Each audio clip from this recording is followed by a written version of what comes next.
వేము నరేందర్ రెడ్డి గారి గురించి ఏం తెలుసయ్యా నీకు? పిసిసి అధ్యక్షుడు రేవంత్ రెడ్డి గారు అయిన తర్వాత ఆయనకు అండగా ఒక హనుమంతుడిగా ఉంది. అయినా కూడా రేవంత్ రెడ్డి గారి దగ్గర పరిస్థితులను బట్టి ఆయనను కూడా కష్టపడి ఉన్న ఆస్తులను ఆయన కూడా తాకట్టు పెట్టుకొని పార్టీని అధికారులకు తీసుకురావడం కోసం 3 ఏళ్ళు నిరంతరంగా పనిచేసారు. ఒక్క రూపాయి నువ్వు పెట్టావా?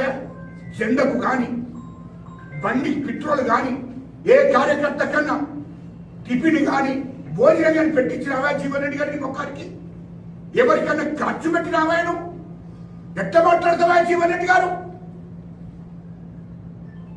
ఇయ్యలో మా రేవంత్ రెడ్డి గారు పిసిసి అధ్యక్షుడు ఉండి ఆస్తులను తాకట్టు పెట్టుకున్నాడు, ఆయన సొంత ఆస్తులను. ఇయ్యలో వేము నరేందర్ రెడ్డి గారు సొంత ఆస్తులను తాకట్టు పెట్టుకున్నాడు. ఇద్దరు కలిసి పార్టీని రాష్ట్ర వ్యాప్తంగా తిరిగారు.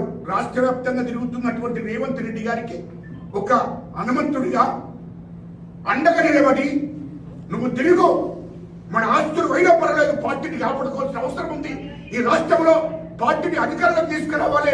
సోనియా గాంధీ, రాహుల్ గాంధీ గారి నాయకత్వంలో ఈ పార్టీని రాష్ట్రంలో అధికారంలోకి తీసుకురావాలని ఆహర్నిశలు కష్టపడ్డారయ్యా. ఓ జీవన్ రెడ్డి గారు, నువ్వు మాట్లాడుతున్నావా? ఎన్నడన్నా నీ ఆస్తులు తాకట్టు పెట్టావా? ఎన్నడన్నా 1 కోటి రూపాయలు పెట్టావా పార్టీకి? ఓ 50 లక్షలు పెట్టావా? ఓ 10 లక్షలు పెట్టావా? పార్టీ కోసం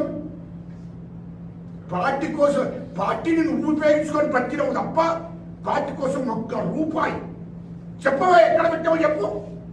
ఇలా మా ముఖ్యమంత్రి రేవంత్ రెడ్డి గారిని మాట్లాడతావు నువ్వు. నీకేమర్హత ఉందా? 4 సంవత్సరాలు నిద్రపోకుండా తిరిగిండు మా ముఖ్యమంత్రి రేవంత్ రెడ్డి గారు. పిసిసి అధ్యక్షుడిగా ఉండి 4 సంవత్సరాలు నిద్రపోలేదు. ఈ రాష్ట్రంలో కాంగ్రెస్ పార్టీ కోసం, ఈ రాష్ట్ర ప్రజల కోసం, ఎస్సీల కోసం, ఎస్టీల కోసం, బీసీల కోసం, మైనార్టీల కోసం, అన్ని వర్గాల ప్రజల కోసం 4 సంవత్సరాలు నిద్రపోకుండా తిరిగిండు. లాఠీ దెబ్బతిన్నాడు.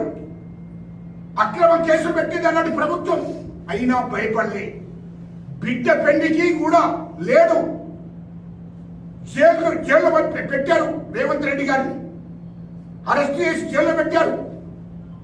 సొంత బిడ్డ వరపూజ నాడు లేడు. ఆనాటి ప్రభుత్వం అంత ఉక్కుపదం ఒప్పింది ఆనాటి పిసిసి అధ్యక్షుడు రేవంత్ రెడ్డి గారి మీద. నేను కష్టపడి నా అంతటి నేను పైకొచ్చిన నేను నీ లెక్క పార్టీని పట్టుకొని